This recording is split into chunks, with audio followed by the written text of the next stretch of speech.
দেখো বন্ধুরা, এখানে আমরা বেরিয়ে পড়েছি। এত পায়েতে লাগছে মোরাম, তোমরা ভাবতে পারবে না, বোঝাতে পারবো না।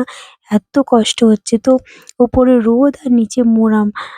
পুরো পায়েতে অনেক লাগছে। তো ঠিক আছে, তো চলো এখানে পিচ রাস্তায় উঠে ভাবলাম যে একটু শান্তি পাবো, হাঁটতে একটু ভালো লাগবে। কিন্তু এত তেতেছি, মানে যেন আমি আগুনে পা দিয়ে হাঁটছি। সবারই অনেক কষ্ট হচ্ছিল, কিন্তু কিছু করার নেই। তো আমাদেরকে তো বাবার মাথায় জল ঢালতেই হবে, তাই না?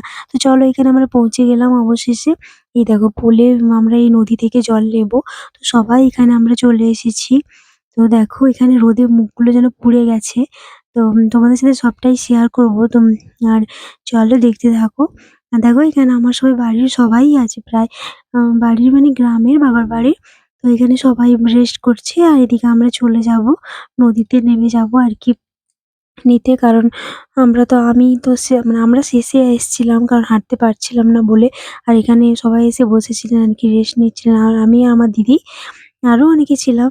তো তো আমরা হাঁটতে পারছিলাম বলে আস্তে, আস্তে করে আসছিলাম। কারণ এত মানে তেতেছি যে মানে কিছু দেখো না, পা গুলো পুরো একদম যেন জ্বলছে নিচে। তো অনেক কষ্ট হয়েছে অনেক। তো সবই ভোলে বাবার জন্য। তো বাবা তুমি সবাইকে দয়া করো ভগবান। তো চলো এখানে এই দেখো, এটা হচ্ছে আমার দাদার মেয়ে। তো আমরা একটু ফটো তুলে নিলাম। তো আমাদের কেমন লাগছে জানিও। তো সবাই খুব ভালো থেকো। তোমরা কে, কে জল ঢাললে তোমরা কমেন্টে জানিও লাস্ট সোমবারে। তো চলো এখানে আমরা নদীতে নেমে যাচ্ছি।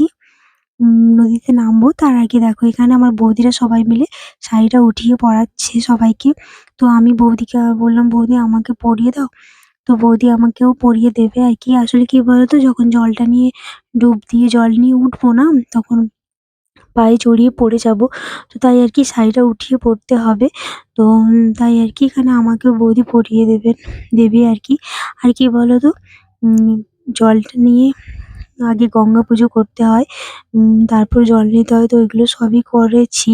কিন্তু কি বলতো, ফোন ধরার কেউ নেই। তাই হচ্ছে ফোনটা আমি ব্যাগেই রেখে দিয়েছিলাম। তো তোমাদেরকে ওই ভিডিওগুলো আমি শেয়ার করতে পারবো না, কারণ আমার কাছে নেই গো। তো চলো দেখতে থাকো।